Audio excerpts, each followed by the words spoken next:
جان بچانے کے لیے وقتی طور پر کفریہ کلمہ کہنا بھی جائز ہے۔ حضرت سمیہ اور حضرت یاسر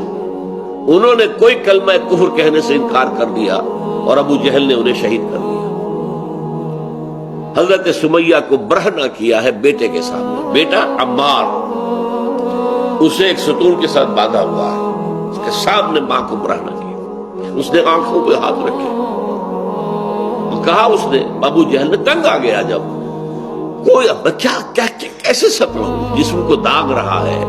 تو تکلیف ہو سکتی دے رہا ہے، اچھا ایک دفعہ تم کلمہ کفر کہہ دو، تم کہہ دو یہ کہ ہاں تمہارے بتوں میں بھی کچھ حقیقت ہے۔ اور ایک چھوٹی سی کوئی مورتی تھی اس کے ہاتھ میں وہ سامنے رکھی، حضرت سمیہ نے اس پر تھوک دیا، جب تیش چڑھا ہے تو نیزہ لے کر ان کی شرمگاہ میں مارا، شہید کر دیا۔ حضرت یاسر ان سے بھی یہی کہا،